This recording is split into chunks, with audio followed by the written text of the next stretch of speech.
Hi all, welcome to I Plus Training Solutions. 140. A person named by a deceased person to manage his estate in his will is called option A will holder, option B administrator, option C executor and option D solicitor. A person named by a deceased person to manage his estate in his will is called. അതായത് ഒരു വ്യക്തി മരണപ്പെടുന്നതിന് മുമ്പ് വേറൊരു വ്യക്തിയെ ഏൽപ്പിച്ചിട്ടുണ്ടാവും എൻ്റെ വില്ല് നടപ്പിലാക്കണം എന്ന്. ആ വ്യക്തിനെ നമ്മൾ എന്താ വിളിക്കുന്നതെന്നാണ് ചോദിക്കുന്നത്. എൻ്റെ വില്ല് നടപ്പിലാക്കണം എന്ന് പറഞ്ഞ് നമ്മളൊരു വ്യക്തിനെ ഏൽപ്പിച്ചിട്ടുണ്ടല്ലോ, ആ വ്യക്തിനെ ഇതിൽ ഏത് ടേമാണ് വിളിക്കുന്നതെന്നാണ് ചോദിച്ചിരിക്കുന്നത്. ആ വ്യക്തിനെ വിളിക്കുന്ന ടേമാണ് എക്സിക്യൂട്ടർ. എന്താണ്? എക്സിക്യൂട്ടർ. എക്സിക്യൂട്ടർ എന്ന് പറയുന്നത് ഒരു ഫാമിലി മെമ്പർ ആവാം വേണമെങ്കിൽ. ഫാമിലി മെമ്പറെ നമുക്ക് വേണമെങ്കിൽ ഏൽപ്പിക്കാം. ഞാൻ മരിച്ചു കഴിഞ്ഞാൽ എൻ്റെ താല്പര്യങ്ങൾ ഇങ്ങനെയൊക്കെയാണ്, അപ്പോൾ എൻ്റെ മകന് ഇത്ര കൊടുക്കുക, എൻ്റെ മകൾക്ക് ഇത്ര പ്രോപ്പർട്ടി കൊടുക്കുക എന്നൊക്കെ പറഞ്ഞിട്ട് ഏൽപ്പിച്ചിട്ടുണ്ടാവും ഫാമിലി മെമ്പേഴ്സിന്. അപ്പോൾ ആ വ്യക്തിനെയാണ് നമ്മൾ എക്സിക്യൂട്ടർ. ഫാമിലി മെമ്പറിനെ ഏൽപ്പിച്ചിട്ടുണ്ടെങ്കിൽ ആ വ്യക്തിനെ നമുക്ക് എക്സിക്യൂട്ടർ എന്ന് വിളിക്കാം. ഫാമിലി മെമ്പറിന് ആവണമെന്നില്ല, വേണമെങ്കിൽ മറ്റാരെങ്കിലും ആകാം. ഇനി ഏൽപ്പിച്ച വ്യക്തി, അതായത് ഞാനാണിപ്പോൾ മരിക്കാൻ പോകുന്നതെങ്കിൽ അല്ലെങ്കിൽ ഞാനാണ് ആ ഡിസീസ്ഡ് പേഴ്സൺ എങ്കിൽ എന്നെ വിളിക്കുന്ന പേരാണ് ടെസ്റ്റേറ്റർ. എന്നെ വിളിക്കുന്ന പേരെന്താണ്? ടെസ്റ്റേറ്റർ. എന്നെ വിളിക്കുന്ന പേരെന്താണ്? ടെസ്റ്റേറ്റർ. ഓക്കെ, ക്ലിയർ അല്ലേ? ഇനി നെക്സ്റ്റ് ക്വസ്റ്റ്യൻ നോക്കാം നമുക്ക്.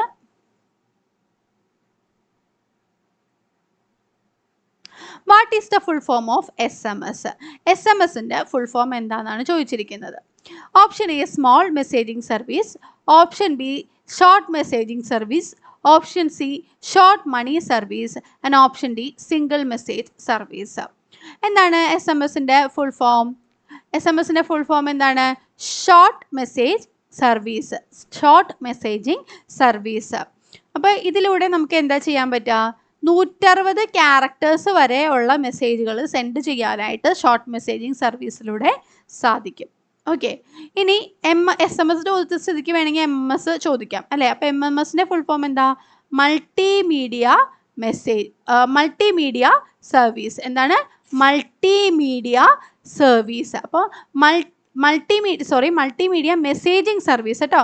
എന്താണ്? Multimedia messaging service. Multimedia messaging service. അപ്പോൾ അതിൻ്റെ പ്രത്യേകത എന്താണ്? അവിടെ നമ്മൾ പിക്ചേഴ്സ് അല്ലെങ്കിൽ മറ്റു ഫോർമാറ്റ്സിലുള്ള മെസ്സേജസ് ട്രാൻസ്ഫർ ചെയ്യുന്നതിനെയാണ് MMS എന്ന് പറയുന്നത്. മൾട്ടിമീഡിയ മെസ്സേജിംഗ് സർവീസ് എന്ന് പറയുന്നത്. ക്ലിയർ അല്ലേ? ഇനി നമുക്കപ്പോൾ നെക്സ്റ്റ് ക്വസ്റ്റ്യനിലേക്ക് പോവാം. MMID in mobile banking stands for. MMID in mobile banking stands for. Option A mobile mechanism identifier, option B mobile money identifier, option C maximum money in deposit, option D minimum money identifier. Okay, MMID-യുടെ full form എന്താണ്? Mobile money identifier. എന്താണ് MMID-യുടെ full form? Mobile money identifier. Mobile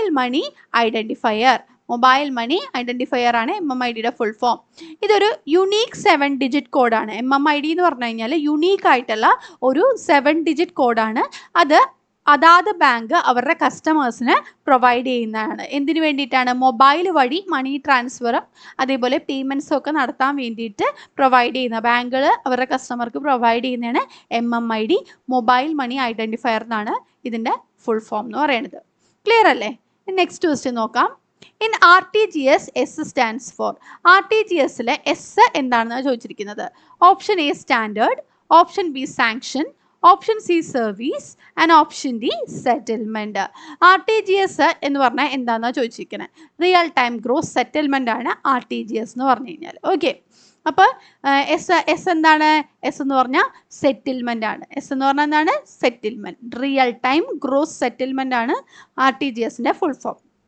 RTGS-ന്ന് ഒരുപാട് questions ചോദിക്കാറുണ്ട്. RTGS വന്ന date ചോദിക്കാറുണ്ട്. March 26, 2004 RTGS വന്നത്. March 26, 2004 ആരാണ് കൊണ്ടുവന്നത്? RBI ആണ് കൊണ്ടുവന്നത്. എന്തിനു വേണ്ടിയിട്ടാണ്? റിയൽ ടൈം ബേസിസിൽ പേയ്മെൻറ്റ്സ് നടത്താൻ വേണ്ടിയിട്ട്. എന്താണ്? Enable online clearing and settlement of payment on a real time basis across banks in different സിറ്റീസിലുള്ള ബാങ്ക്സിൽ നമുക്ക് റിയൽ ടൈം ബേസിസിൽ പേയ്മെൻറ്റ് നടത്താൻ വേണ്ടിയിട്ടും അതേപോലെ പേയ്മെൻറ്റ് റിസീവ് ചെയ്യാൻ വേണ്ടിയിട്ടുമാണ് ഈ RTGS നിലവിൽ വന്നിരിക്കുന്നത്. IFSC code of the beneficiary bank. എന്തൊക്കെയാണ് നമുക്ക് ഈ RTGS ചെയ്യാൻ വേണ്ടത്? IFSC കോഡ് ഓഫ് ബെനിഫിഷ്യറി ബാങ്കിൻ്റെ നമ്മൾ ഏത് ബാങ്കിലേക്കാണോ പൈസ ഇടുന്നത് അവിടുത്തെ IFSC കോഡ് വേണം. ഏത് വ്യക്തിയുടെ പേരിലേക്കാണെന്ന് വെച്ചാൽ ആ വ്യക്തിയുടെ പേര്, ആ വ്യക്തിയുടെ അക്കൗണ്ട് നമ്പർ, ബാങ്ക് നെയിം, ഇങ്ങനത്തെ ഉള്ള കാര്യങ്ങളൊക്കെ ഉണ്ടെങ്കിൽ നമുക്ക് RTGS ചെയ്യാൻ പറ്റുള്ളൂ. അതേപോലെ RTGSന് മിനിമം എമൗണ്ട് 2 lakh എങ്കിലും വേണം. മാക്സിമം എമൗണ്ട് പ്രിസ്ക്രൈബ് ചെയ്തിട്ടില്ല. ഓക്കെ, മിനിമം 2 lakh എങ്കിലും വേണം. ഓക്കെ, അപ്പോൾ RTGS വന്നതാണ് March 26, 2004. Full form real time gross settlement. Okay, clear അല്ലേ? നെക്സ്റ്റ് ക്വസ്റ്റ്യൻ നമുക്ക് നോക്കാം. What is the maximum turnover limit for classification as micro enterprise as per revised guideline of MSME? Option A 5 crore, Option B 1 crore, Option C 10 crore, Option D 2 crore. അതായത് maximum turnover limit micro എൻ്റർപ്രൈസിൻ്റെ maximum turnover limit അല്ലെങ്കിൽ വിറ്റുവരവ് അതാണ് എത്രയാണെന്ന് ചോദിച്ചിരിക്കുന്നത്. MSME micro small and medium ഓൺട്രപ്രൈസിൻ്റെ guideline പ്രകാരം micro ഓൺട്രപ്രൈസിൻ്റെ മാക്സിമം ടേൺ ഓവർ എത്ര രൂപ വരെ വരാം എന്നാണ് ചോദിച്ചിരിക്കുന്നത്. അതായത് ഈ ക്വസ്റ്റിൻ്റെ പ്രത്യേകത ഇത് ബഡ്ജറ്റുമായിട്ട് ബന്ധപ്പെട്ട ക്വസ്റ്റ്യൻ ആട്ടോ. അതായത് micro enterprise, medium enterprise, small enterprise എന്നൊക്കെ പറഞ്ഞ് നമ്മൾ ഇങ്ങനെ ക്ലാസിഫൈ ചെയ്തിട്ടുണ്ടല്ലോ. അപ്പോൾ അവരുടെ ഇൻവെസ്റ്റ്മെൻറ്റ് ഇത്ര രൂപ വരെ അവർക്ക് ഇൻവെസ്റ്റ് ചെയ്യാം, അതേപോലെ ഇത്ര രൂപ വരെ അവർക്ക് ടേൺ ഓവർ വരാം. അങ്ങനെയുള്ള ഓൺട്രപ്രൈസിന് സ്മോൾ എൻ്റർപ്രൈസ് ആണെങ്കിൽ ഇത്ര രൂപ വരെ അവർക്ക് ഇൻവെസ്റ്റ് ചെയ്യാം, അവർക്ക് ടേൺ ഓവർ ഇത്ര വരെ വരാം. അതേപോലെ മൈക്രോ ഓൺട്രപ്രൈസ് ആണെങ്കിൽ ഇത്ര രൂപ വരെ അവർക്ക് ഇൻവെസ്റ്റ് ചെയ്യാം, ഇത്ര ടേൺ ഓവർ വരാം. മീഡിയം ഓൺട്രപ്രൈസ് ആണെങ്കിൽ അവർക്ക് ഇത്ര രൂപ വരെ ഇൻവെസ്റ്റ് ചെയ്യാം, ഇത്ര ടേൺ ഓവർ വരാമെന്ന് നേരത്തെ MSME ഗൈഡ് ലൈൻസ് പ്രകാരം ഈ ബഡ്ജറ്റിൽ നമ്മൾ തീരുമാനിച്ച് വെച്ചിട്ടുണ്ടാവും. ഓക്കെ, അപ്പോൾ അത് കറണ്ടായിട്ട് എത്ര രൂപയാണെന്നാണ് ചോദിച്ചിരിക്കുന്നത്. What is the maximum turnover limit for classification as a micro enterprise as per revised guideline of MSME? അങ്ങനെ ചോദിക്കുമ്പോൾ നമുക്ക് ഇപ്പോൾ കറൻ്റ്ലി 5 crore ആണത്. പക്ഷേ ഇനി ഈ ക്വസ്റ്റ്യൻ റിപ്പീറ്റ് ചെയ്യുകയാണെങ്കിൽ നമുക്കത് 10 crore ആണെന്ന് പറയേണ്ടതായിട്ട് വരും. 10 crore ആണെന്ന് പറയേണ്ടതായിട്ട് വരും. മനസ്സിലായോ? കാരണം ഇപ്പോഴത്തെ ബഡ്ജറ്റ് അനുസരിച്ച് ഇത് റിവൈസ് ചെയ്തിട്ടുണ്ട്. അപ്പോൾ കറൻ്റ്ലി അത് 5 crore ആണെങ്കിലും അത് 10 crore ആയിട്ട് മാറും അല്ലേ? അതേപോലെ തന്നെ ഇപ്പോൾ മൈക്രോയുടെ ചോദിച്ചത് കൊണ്ട് തന്നെ സ്മോളിൻ്റെയും ചോദിക്കാം. സ്മോൾ ആണെങ്കിൽ അതിൻ്റെ ടേൺ ഓവർ എന്ന് പറയുന്നത് 50 crore ആയിരുന്നു, പക്ഷേ 100 crore ആക്കി മാറ്റി ഈ ബഡ്ജറ്റിൽ. അതേപോലെ തന്നെ മീഡിയം ഓൺട്രപ്രൈസിൻ്റെ 250 crore ആയിരുന്നു ടേൺ ഓവർ, അതിപ്പോൾ 500 crore ആക്കി മാറ്റി. ഓക്കെ, എല്ലാം ഇരട്ടിയാക്കി. 5 crore എന്നുള്ളത് 10 crore, 50 crore എന്നുള്ളത് 100 crore, 250 crore എന്നുള്ളത് 500 crore അങ്ങനെ ആക്കി. MSMEയുടെ ഗൈഡ് ലൈൻസ് ടേൺ ഓവറിൻ്റെ ഗൈഡ് ലൈൻസ് എന്ന് പറയുന്നത്. ഇനി അവർക്ക് ഇൻവെസ്റ്റ് ചെയ്യാനായിട്ട് എത്ര രൂപ വെച്ച് അവർക്ക് ഇൻവെസ്റ്റ് ചെയ്യാൻ പറ്റുമെന്നുണ്ട്. അതെന്ന് പറഞ്ഞു കഴിഞ്ഞാൽ മൈക്രോ എൻ്റർപ്രൈസ് ആണെങ്കിൽ 1 കോടി ആയിരുന്നു നേരത്തെ ഇൻവെസ്റ്റ് ചെയ്യാനായിട്ട് അനുവദിച്ചിരുന്നത്. പക്ഷേ ഇപ്പോഴത്തെ ബഡ്ജറ്റ് പ്രകാരം 2.5 crore വരെ അവർക്ക് ഇൻവെസ്റ്റ് ചെയ്യാം. അതുപോലെ സ്മോൾ എൻ്റർപ്രൈസ് ആണെങ്കിൽ 10 കോടിയായിരുന്നു അവർക്ക് ഇൻവെസ്റ്റ് ചെയ്യാനായിട്ട് സാധിച്ചിരുന്നത്. പക്ഷേ ഇപ്പോഴത്തെ ബഡ്ജറ്റ് അനുസരിച്ച് 25 crore വരെ ഇൻവെസ്റ്റ് ചെയ്യാം. അതേപോലെ മീഡിയം ഓൺട്രപ്രൈസ് ആണെങ്കിൽ 50 crore വരെ അവർക്ക് ഇൻവെസ്റ്റ് ചെയ്യാമായിരുന്നു. പക്ഷേ ഇപ്പോഴത്തെ പുതിയ ബഡ്ജറ്റ് അനുസരിച്ച് 125 crore വരെ ഇൻവെസ്റ്റ് ചെയ്യാനായിട്ട് സാധിക്കും. അപ്പോൾ ഈ ക്വസ്റ്റ്യൻ ഒരു ഇമ്പോർട്ടൻ്റ് ആയിട്ടുള്ള ക്വസ്റ്റ്യൻ ആണ്. അധികം ആരും ആൻസർ ചെയ്യാത്ത ക്വസ്റ്റ്യൻ ആണ്. ശ്രദ്ധിക്കുക, ഇനിയും ഈ ക്വസ്റ്റ്യൻ റിപ്പീറ്റ് ചെയ്യാൻ ചാൻസ് ഉണ്ട്. ഓക്കെ, ഇനി അടുത്ത ക്വസ്റ്റ്യൻ നമുക്ക് നോക്കാം. അപ്പോൾ ഇപ്പോഴത്തെ ആൻസർ 5 crore ആണ്. ഇനി ഇപ്പോഴത്തെ ബഡ്ജറ്റ് അനുസരിച്ചിട്ടാണ് 10 crore ആയേക്കുന്നത്. അപ്പോൾ ഇനി വൈകാതെ തന്നെ അത് നടപ്പിലാവും. Okay, next, banks to give certain percentage of loans to priority sector. What is the priority sector target for commercial banks in India? Banks to give certain percentage of loans to priority sector. What is the priority sector target for commercial banks in India? Commercial banks in the അതായത് സാധാരണഗതിയിൽ commercial ബാങ്ക്സിൻ്റെ കയ്യിൽ ഇപ്പോൾ പൈസ ഉണ്ടെങ്കിൽ അവർ തിരിച്ച് കിട്ടുമെന്ന് ഉറപ്പുള്ളതിലേക്ക് പൈസ ഇടാനല്ലേ അവരെപ്പോഴും വിചാരിക്കുകയുള്ളൂ. അങ്ങനെയുള്ളവർക്ക് ലോൺ കൊടുക്കാൻ മാത്രമല്ലേ അവർ ആഗ്രഹിക്കുകയുള്ളൂ. അപ്പോൾ പ്രയോറിറ്റി സെക്ടറിന് ലോൺ കിട്ടുന്ന എമൗണ്ട് വളരെ കുറയും അല്ലേ? അപ്പോൾ പ്രയോറിറ്റി സെക്ടറിന് ലോൺ കിട്ടണമെന്ന് ഉറപ്പ് വരുത്താൻ വേണ്ടിയിട്ടാണ് പ്രയോറിറ്റി സെക്ടറിന് ഇത്ര പെർസെൻറ്റേജ് ലോൺ നിർബന്ധമായിട്ട് കൊടുക്കണം എന്ന് ഗൈഡ് ലൈൻസ് ഉള്ളത്. അപ്പോൾ നോക്കിയാൽ അത് ഇതിൽ എത്ര പെർസെൻറ്റേജാണ് ഈ ഓപ്ഷനിൽ ഏത് പെർസെൻറ്റേജാണ് എത്ര രൂപ വരെയാണ് നമ്മൾ പ്രയോറിറ്റി സെക്ടറിന് കൊമേഴ്ഷ്യൽ ബാങ്ക്സ് ലെൻഡ് ചെയ്യേണ്ടതെന്ന് നോക്കാം. അപ്പോൾ ഓപ്ഷൻ എയിൽ പറയുന്നത് 75% of adjusted net bank credit or ANBC or credit equivalent to off-balance sheet exposure, whichever is higher as on 31st March of the previous year. Option B, 40% of ANBC or CEOBE, whichever is higher as on 31st March of the previous year. Option C, 18% of ANBC or CEOBE, whichever is higher as on 31st March of the previous year. Option D, no such a limit. Okay, അപ്പോൾ ഇതിൻ്റെ answer എന്താ വരിക? ഇതിൻ്റെ answer 40% of ANBC, 40% of ANBC or CEOBE, whichever is higher as on 31st March of previous year. ഇതാണ് ഇതിൻ്റെ answer വരിക. മനസ്സിലായോ? ANBC എന്ന് പറഞ്ഞാൽ അഡ്ജസ്റ്റഡ് നെറ്റ് ബാങ്ക് ക്രെഡിറ്റും അതേപോലെ CEOBE എന്ന് പറഞ്ഞാൽ credit equivalent to of balance sheet എക്സ്പ്ലോഷറും ആണ്. അപ്പോൾ 40% of adjusted net bank credit or credit equivalent to of balance sheet exposure whichever is higher as on 31st March of the previous year. അതാണ് അതിൻ്റെ answer വരിക. ഇനി സാധാരണ commercial ബാങ്കുകൾക്കാണെങ്കിലാണ് ഈ 40% of ANBC അല്ലെങ്കിൽ CEOBE വരുന്നത്, whichever is higher. ഇനി അത് തന്നെ RRBs ആണെങ്കിൽ ആൻസർ മാറി.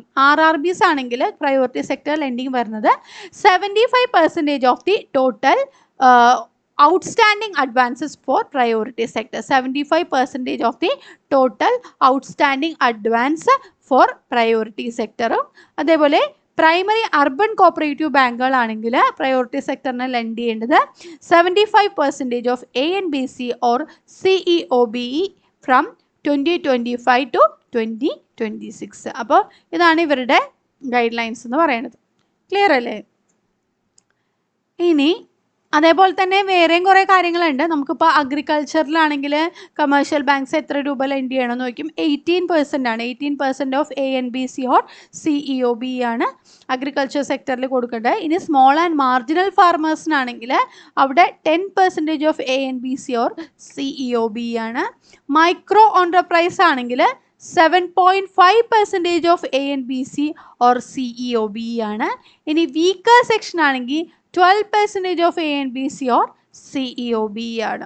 ഇതിൽ ഏത് വേണമെങ്കിലും എക്സാമിന് ചോദിക്കാനായിട്ട് പറ്റും. എക്സാമിന് ഇതിൽ ഏത് ക്വസ്റ്റ്യൻ വേണമെങ്കിലും ചോദിക്കാനായിട്ട് സാധിക്കും. ഓക്കെ, അപ്പോൾ നമ്മൾ ഇതിനകത്ത് ഇപ്പോൾ ചോദിച്ചിരിക്കുന്നത് കമേഴ്ഷ്യൽ ബാങ്ക്സിന് പ്രയോറിറ്റി സെക്ടറിന് ലെൻഡ് ചെയ്യുന്നത് കാര്യം മാത്രമാണ് കേട്ടോ. അപ്പോൾ നമ്മൾ കുറച്ചും കൂടി ഡീപ്പായിട്ടൊക്കെ ബാങ്കിങ് നോക്കേണ്ടിയിരിക്കുന്നു. കാരണം ബാങ്കിങ്ങിൽ നിന്ന് വന്നിരിക്കുന്ന ക്വസ്റ്റ്യൻ കണ്ടോ,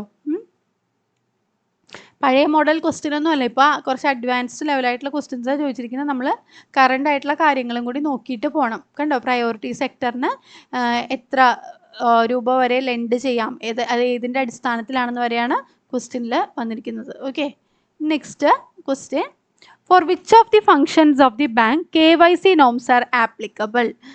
For opening new account, for giving loans to new accounts, C, for identification of NPA accounts, D, for stock and security verification. എന്തിനു വേണ്ടിയിട്ടാണ് നമ്മൾ ഇതിൽ ഏത് പ്രൊസീജിയർ ചെയ്യുമ്പോഴാണ് KYC നോംസ് നമ്മൾ ആപ്ലിക്കബിൾ ആയിട്ട് വരുന്നത്? KYC നോംസ് ആപ്ലിക്കബിൾ ആയിട്ട് വരുന്നത് ഇതിൽ ഏത് പ്രൊസീജിയറിനാണെന്ന് ചോദിച്ചു കഴിഞ്ഞാൽ നമുക്ക് എന്ത് പറയാൻ പറ്റും? For opening and account. For opening and account, ഒരു അക്കൗണ്ട് ഓപ്പൺ ചെയ്യുമ്പോഴാണ് നമ്മൾ KYC നോംസ് ആപ്ലിക്കബിൾ ആണെന്ന് പറയുന്നത് അല്ലേ. അതേപോലെ തന്നെ KYC നോംസ് നമ്മൾ ഹൈ റിസ്ക് കസ്റ്റമേഴ്സിനാണെങ്കിൽ നമ്മൾ 2 years കൂടുന്തോറും അവരുടെ KYC അപ്ഡേറ്റ് ചെയ്തുകൊണ്ടിരിക്കണം. ഇനി മീഡിയം റിസ്ക് ആയിട്ടുള്ള കസ്റ്റമേഴ്സ് ആണെങ്കിൽ 8 years കൂടുന്തോറും നമ്മൾ എന്ത് ചെയ്യണം? അപ്ഡേറ്റ് ചെയ്തുകൊണ്ടിരിക്കണം. 8 years കൂടുന്തോറും അപ്ഡേറ്റ് ചെയ്തുകൊണ്ടിരിക്കണം. ഇനി ലോ റിസ്കി കസ്റ്റമേഴ്സ് ആണെങ്കിൽ 10 years കൂടുമ്പോൾ അപ്ഡേറ്റ് ചെയ്താൽ മതി. മനസ്സിലായോ? അപ്പോൾ KYC അപ്ഡേറ്റ് ചെയ്യാന്ന് പറഞ്ഞാൽ നോ യുവർ കസ്റ്റമർ ആണ് അല്ലേ. കസ്റ്റമറിനെ പറ്റിയിട്ട് കാര്യങ്ങൾ മനസ്സിലാക്കുക, എല്ലാ ഡീറ്റെയിൽസും കളക്ട് അപ്ഡേറ്റ് ചെയ്തുകൊണ്ടിരിക്കുക, അയാളുടെ ഡീറ്റെയിൽസൊക്കെ അപ്ഡേറ്റ് ചെയ്തുകൊണ്ടിരിക്കുക എന്നുള്ളതാണ് KYC നോംസ് കൊണ്ട് ഉദ്ദേശിക്കുന്നത്.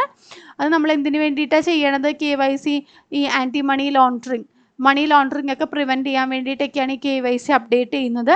അപ്പോൾ ഹൈ റിസ്ക് കസ്റ്റമേഴ്സ് ആണെങ്കിൽ 2 years കൂടുമ്പോഴും, അതേപോലെ മീഡിയം റിസ്ക് കസ്റ്റമേഴ്സ് ആണെങ്കിൽ 8 years കൂടുമ്പോഴും, ബിലോ വളരെ കുറവ് റിസ്കി ആയിട്ടുള്ള കസ്റ്റമേഴ്സ് ആണെങ്കിൽ 10 years കൂടുമ്പോഴും KYC അപ്ഡേറ്റ് ചെയ്യേണ്ടിയിരിക്കുന്നു. ഓക്കെ, നെക്സ്റ്റ് ക്വസ്റ്റ്യൻ നോക്കാം. അപ്പോൾ അക്കൗണ്ട് ഓപ്പൺ ചെയ്യുന്ന സമയത്താട്ടോ KYC അപ്ഡേറ്റ് ചെയ്യേണ്ടത്. Next question, as per KYC AML guidelines what is the maximum retention period for transaction records?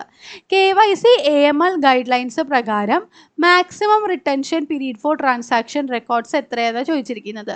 Option A indefinitely, option B 3 years, option C 10 years, option D 5 years.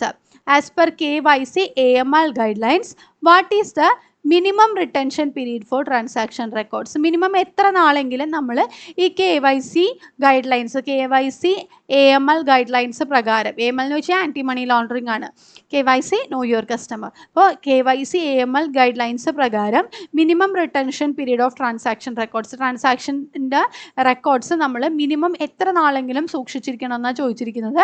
അതിൻ്റെ ആൻസറാണ്, അതിൻ്റെ answer എന്താ? 5 years ആണ് വരുന്നത്. അതിൻ്റെ answer 5 years ആണ് വരുന്നത്. ഇനി high risky customers ആണെങ്കിൽ അവരുടെ ട്രാൻസാക്ഷൻ ഹിസ്റ്ററി ചിലപ്പോൾ നമ്മൾ 10 വർഷം വരെയൊക്കെ സൂക്ഷിച്ചിരിക്കേണ്ടി വരും. നോർമലി മിനിമം റിട്ടൻഷൻ പീരീഡ് ആണ് ഇവിടെ ചോദിച്ചിരിക്കുന്നത്. മിനിമം 5 കൊല്ലമെങ്കിൽ നമ്മൾ ട്രാൻസാക്ഷൻ ഹിസ്റ്ററി സൂക്ഷിച്ചു വെക്കേണ്ടതായിട്ട് ഇരിക്കുന്നു. ഓക്കെ, നെക്സ്റ്റ് ക്വസ്റ്റ്യൻ നോക്കാം. Mature term deposit is classified as option A term deposit, option B demand deposit, option C contingent liability, option D it is only liability having no classification as such. Matured term ഡെപ്പോസിറ്റിനെ നമ്മൾ എന്തായിട്ടാണ് ഇതിൽ താഴെ പറഞ്ഞിരിക്കുന്നതിൽ ഏതായിട്ടാണ് classify ചെയ്തിരിക്കുന്നത് എന്നാണ് ചോദിച്ചിരിക്കുന്നത്. Matured term deposit എന്ന് വെച്ച് കഴിഞ്ഞാൽ ഒരു ഫിക്സഡ് ഡെപ്പോസിറ്റ് നമ്മൾ ഇട്ടിരിക്കുകയാണ്. ടേം ഡെപ്പോസിറ്റ് എന്ന് പറഞ്ഞാൽ ഫിക്സഡ് ഡെപ്പോസിറ്റ് ആണ്, ഇത്ര കാലയളവിലേക്ക് ഇടുന്നത്. 5 വർഷത്തേക്ക് നമ്മളൊരു ഫിക്സഡ് ഡെപ്പോസിറ്റ് ഇട്ട് വെച്ചെന്ന് വിചാരിക്കാം. നമ്മൾ ചെന്ന് അവരോട് 5 വർഷം കഴിയുമ്പോൾ എപ്പോൾ വേണമെങ്കിലും പൈസ ചോദിക്കാം അല്ലേ. അപ്പോൾ 5 വർഷം കഴിഞ്ഞ് കഴിയുമ്പോൾ അവർ ആ ടേം ഡെപ്പോസിറ്റ് ഡിമാൻഡ് ഡെപ്പോസിറ്റ് ആയിട്ടാണ് കണക്കാക്കേണ്ടത്. കാരണം ഈ 5 വർഷം കഴിഞ്ഞ് കഴിഞ്ഞാൽ എപ്പോൾ വേണമെങ്കിലും നമുക്ക് ഡിമാൻഡ് ചെയ്യാം, കസ്റ്റമറിന് ഡിമാൻഡ് ചെയ്യാം ആ പൈസ. അതുകൊണ്ട് അത് ഡിമാൻഡ് ഡെപ്പോസിറ്റ് ആയിട്ട് മാറും. ഇനി സേവിങ്സ് ഡെപ്പോസിറ്റ്, അതേപോലെ തന്നെ സേവിങ്സ് ഡെപ്പോസിറ്റും കറണ്ട് ഡെപ്പോസിറ്റും ഡിമാൻഡ് ഡെപ്പോസിറ്റ് ആയിട്ട് നമുക്ക് കണക്കാക്കാം. കാരണം അവർ എപ്പോൾ ചോദിച്ചാലും നമ്മൾ കൊടുക്കണം. അതേപോലെ തന്നെയാണ് മെച്യൂർ ടേം ഡെപ്പോസിറ്റ് എന്തായിട്ട് നമ്മൾ കണക്കാക്കുന്നത്? ഡിമാൻഡ് ഡെപ്പോസിറ്റ് ആയിട്ടാണ് നമ്മൾ കണക്കാക്കിയിരിക്കുന്നത്, ഡിമാൻഡ് ഡെപ്പോസിറ്റ്.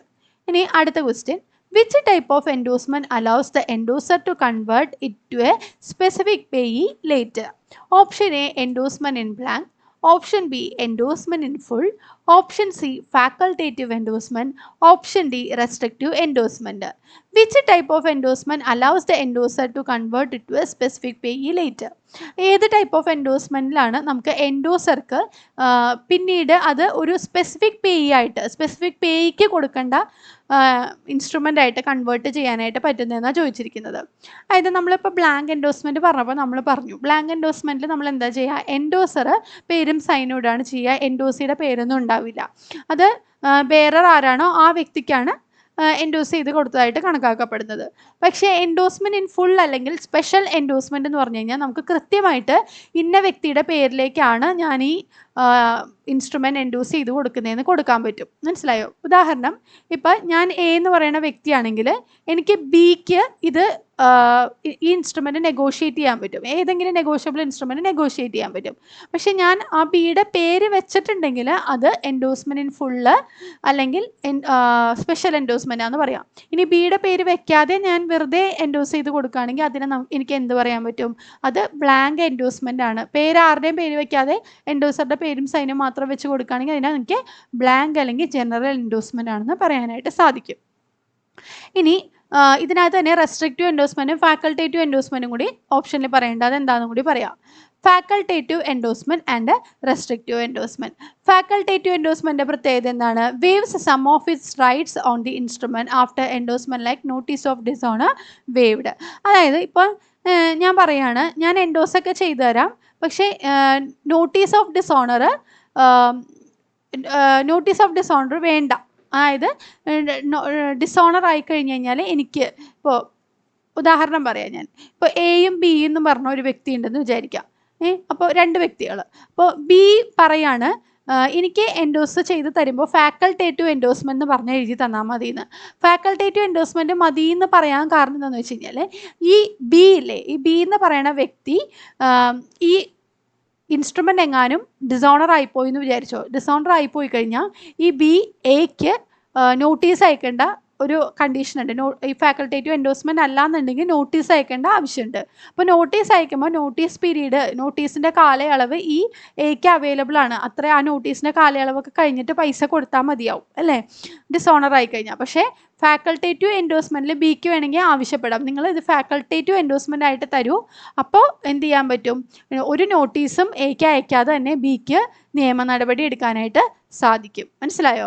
അപ്പോൾ ഫാക്കൾട്ടേറ്റീവ് എൻഡോഴ്സ്മെന്റ് എന്ന് പറഞ്ഞു കഴിഞ്ഞാൽ some of the rights of endorser is waived, അതായത് എൻഡോസറിൻ്റെ ചില റൈറ്റുകൾ അനുവദിക്കാതെ ഇരിക്കുന്നതിനെയാണ് ഫാക്കൾട്ടേറ്റീവ്, അല്ലെങ്കിൽ വേണ്ട എന്ന് എൻഡോസർ വെക്കുന്നതിനാണ് ഫാക്കൾട്ടേറ്റീവ് എൻഡോഴ്സ്മെന്റ് എന്ന് പറയുക. ഇനി റെസ്ട്രിക്റ്റീവ് എൻഡോഴ്സ്മെന്റ് ആണെങ്കിലോ, റെസ്ട്രിക്റ്റീവ് എൻഡോഴ്സ്മെന്റ് എന്ന് പറഞ്ഞു കഴിഞ്ഞാൽ ഞാനിപ്പോൾ എൻഡോസ് ചെയ്ത് ബിക്ക് കൊടുക്കുകയാണ്, ഞാൻ എൻഡോസറാണ്, ബിക്ക് എൻഡോസ് ചെയ്ത് കൊടുക്കുകയാണെന്നുണ്ടെങ്കിൽ, ബി എൻഡോസ് ചെയ്ത് കൊടുക്കുകയാണെന്നുണ്ടെങ്കിൽ ഞാൻ പറയുകയാണ് ഇത് റെസ്ട്രിക്റ്റീവ് എൻഡോഴ്സ്മെൻറ്റ്. റെസ്ട്രിക്റ്റീവ് എൻഡോഴ്സ്മെൻ്റ് ആക്കിയാണ് കൊടുക്കണമെങ്കിൽ ബിക്ക് അത് ഫർദറായിട്ട് സിക്ക് എൻഡോസ് ചെയ്ത് കൊടുക്കാനായിട്ട് സാധിക്കില്ല. അപ്പം അങ്ങനെയുള്ള എൻഡോഴ്സ്മെൻറ്റിനെയാണ് നമ്മൾ റെസ്ട്രിക്റ്റീവ് എൻഡോഴ്സ്മെൻ്റ് എന്ന് പറയുന്നത്. ഓക്കെ, അപ്പോൾ ക്ലിയർ ആണെന്ന് വിശ്വസിക്കുന്നു. അപ്പോൾ ഇവിടുത്തെ ആൻസർ എന്താണ്, ഏത് ടൈപ്പ് ഓഫ് എൻഡോഴ്സ്മെൻ്റ് ആണ് നമുക്കത് സ്പെസിഫിക് പേ എൻഡോഴ്സ്മെൻ്റ് ആയിട്ട് ലേറ്ററിൽ മാറ്റാൻ പറ്റുന്നത്? ഏത് ടൈപ്പിലാണ്?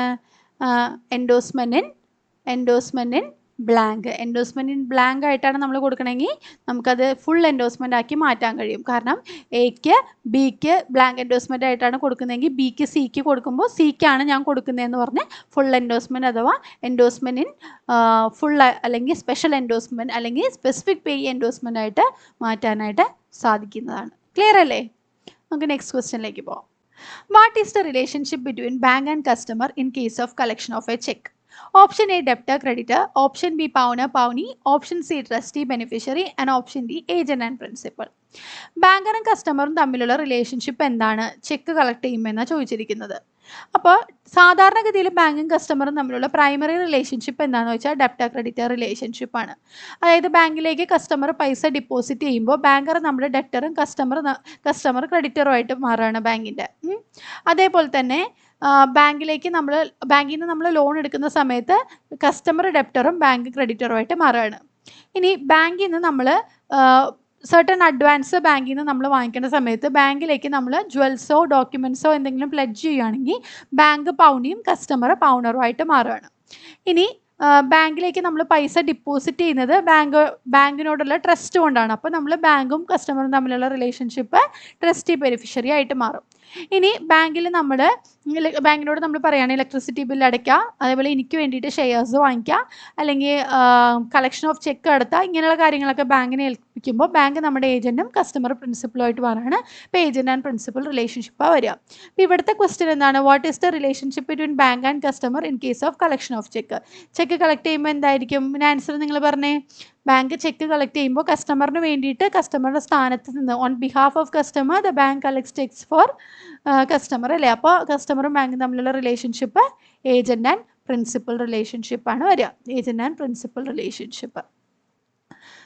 അപ്പോൾ ഇത്രയും ക്വസ്റ്റ്യൻസ് അതിൻ്റെ ആൻസേഴ്സും റിലേറ്റഡ് ഫാക്ട്സും നിങ്ങൾക്ക് മനസ്സിലായി എന്ന് വിചാരിക്കുന്നു. നിങ്ങൾക്ക് ക്ലാസ് നെക്സ്റ്റ് അടുത്ത ഒരു സെക്ഷനും കൂടി നമുക്ക് ഉണ്ടാവും, ബാങ്കിങ്ങിൻ്റെ അടുത്ത പാർട്ട്. അപ്പോൾ അടുത്ത പാർട്ടുമായിട്ട് നെക്സ്റ്റ് വീഡിയോയിൽ നമുക്ക് കാണാം. Thank you.